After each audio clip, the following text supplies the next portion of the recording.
L'imagerie populaire a fait du barbare dans l'Antiquité un personnage sauvage, brutal et agissant par instinct. Un personnage au final à l'opposé des grandes civilisations telles que l'Empire romain et les peuples helléniques. Comme vous devez vous en douter, ce ne sont que des clichés, qui sont dénoncés avec force par les historiens au cours de ces dernières années. Nous allons donc nous intéresser à changer l'image stéréotypée de ces peuples qui ont marqué l'histoire à leur manière. Déjà, qui appelle-t-on barbare dans l'Antiquité ? Selon l'idée antique, le barbare c'est celui qui ne parle pas les langues civilisées telles que le latin ou le grec. Il y a derrière le terme de barbare un certain mépris envers ces peuples. On a tendance à considérer les barbares comme provenant des sombres forêts de Germanie, ou alors à penser au sympathique peuple de la Gaule de Uderzo. Pourtant, si on s'attache à la définition, les barbares englobent bien plus que ça. Les barbares, c'est aussi les Maures d'Afrique du Nord, les Ibères de l'actuelle Espagne, les Thraces de Bulgarie ou encore les Égyptiens. Des peuples tellement différents dans leur culture et leurs coutumes qu'il semblerait aujourd'hui naïf de les rassembler en une seule catégorie. Les barbares sont divisés en groupes culturels ou régionaux, qui sont la plupart du temps eux-mêmes divisés en des ensembles de plus petits états, chacun ayant leur propre particularité comme ce fut le cas pour les peuples bretons dans l'actuelle Angleterre. Qui utilise le terme de barbare ? Évidemment, les peuples barbares eux-mêmes ne s'appellent pas barbares. La xénophobie est déjà ancrée dans les populations, et plus le sentiment patriotique est fort, plus les peuples ont tendance à avoir un mépris généralisé envers ceux qui viennent de cultures différentes. Ce n'est donc pas étonnant que les peuples qui utilisent le terme soient des civilisations prospères et très étendues, et qui sont donc en contact direct avec ces peuples. L'idée de barbare nous provient notamment de la civilisation hellénique et de la civilisation latine.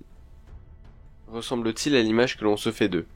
Le barbare n'est évidemment pas un homme brutal vivant dans des maisons en bois et se nourrissant d'animaux sauvages. Les peuples sont tous organisés selon des systèmes politiques variés et font preuve de capacités d'architecture impressionnantes, comme c'est le cas du site de Pétra, encore considéré comme une merveille du monde. Dès l'Antiquité, on retrouve chez les barbares de nombreux systèmes politiques qui marqueront ensuite l'histoire. On trouve des monarchies dans le nord de la Grèce, des chefferies en Gaule, des oligarchies chez de nombreux peuples celtiques, et il ne serait pas étonnant que certains peuples aient vécu dans des démocraties primitives dès les temps anciens. Quel rapport entre les barbares et les civilisés ? Bien que la notion de barbare soit teintée d'une forme de mépris, il ne faut pas s'imaginer que les peuples qui se disent civilisés ne traitent avec les barbares que sous la forme d'actions de domination. Les populations des deux groupes agissent ensemble, commercent et parfois bâtissent des états formant un mélange entre les cultures, comme ça peut être le cas dans l'Égypte ptolémaïque ou encore la Syrie séleucide, qui combine la civilisation hellénistique avec la culture des peuples locaux.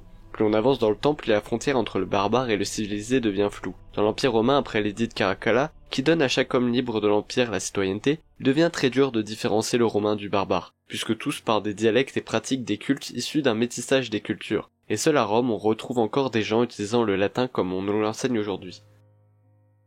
Quelles relations les barbares entretiennent-ils entre eux ?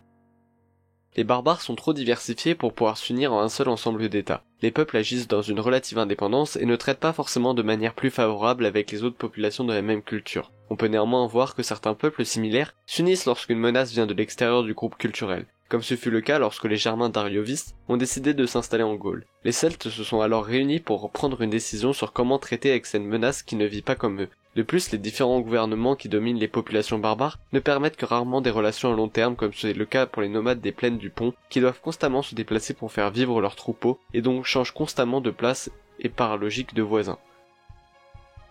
Mais pourquoi s'intéresser à ces peuples ?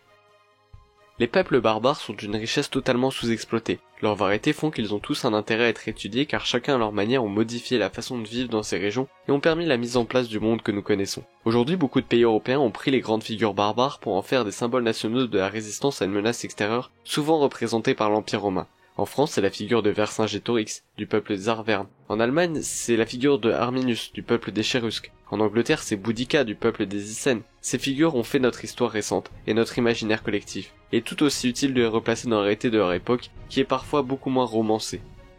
Sur cette chaîne, je vais lancer une série de vidéos représentant un à un des ensembles de peuples barbares de façon probablement non exhaustive vu le nombre qu'ils représentent, qui vont nous permettre de remplir cette carte. Ce sera notre carte des barbares. Le but sera de rendre hommage à tous ces peuples trop souvent écartés de l'histoire, et de montrer que l'Antiquité ce ne sont pas que des Grecs et des Romains. Comme vous devez vous en douter, ceci n'est qu'une vidéo introductive, et nous rentrerons plus dans les détails au fur et à mesure de la sortie des vidéos. Et n'hésitez pas à faire des suggestions dans les commentaires, et si vous avez aimé la vidéo, mettez un j'aime et abonnez-vous.